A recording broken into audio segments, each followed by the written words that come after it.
Alta, reiterated the time-honored principle that taxes are the lifeblood of the government and so should be collected without unnecessary hindrance. He stressed, however, the necessity of reconciling the apparently conflicting interests of the authorities and the taxpayers so that the real purpose of taxation, which is the promotion of common good, may be achieved.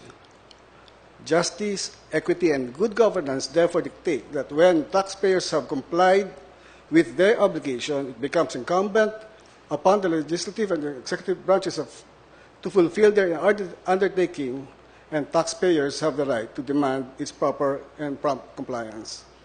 The appropriation designated as pork barrel, whether presidential or congressional, is a sui generis.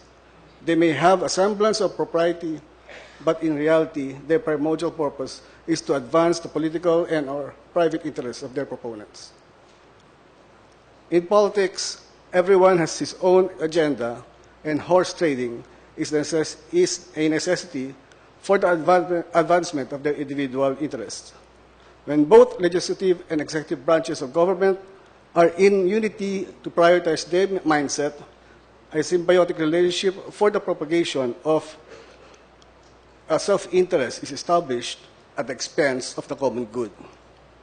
Taxes are the lifeblood of government, and pork barrel is the chronic leukemia, a life-threatening disease directly affecting and destroying the blood cells. The Coroner report on PDAF from 2007 to 2009 is the result of the biopsy test. The prognosis is chances of survival for full recovery are good, provided that major operation to remove the pork barrel tumor is immediately performed on Juan de la Cruz. The first procedural issue is on the locus standi. Petitioners in these consolidated cases aver that they brought their respective petitions in their capacities as taxpayers and or citizens of the Philippines. In a nutshell, the instant petitions seek to declare the congressional and presidential pork barrels unconstitutional and to restrain permanently the further release of monies from their respective pork barrels.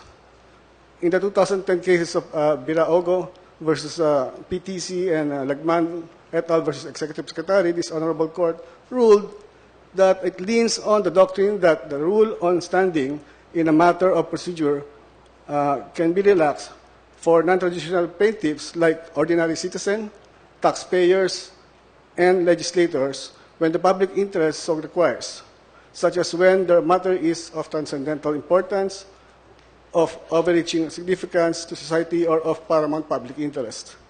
The guidelines to determine if the issue is of transcendental importance are the character of the funds or other assets involved in this case. In this case, the funds, the pork barrel is a public fund. The presence of a clear case of disregard of a constitutional or statutory prohibition by the public respondent, agency, or instrumentality of government. Pork barrel violates the constitutional prescription against undue delegation of the legislative power, separation of powers, and the directive on accountability. And number 3, the lack of any other party with the more direct and specific interest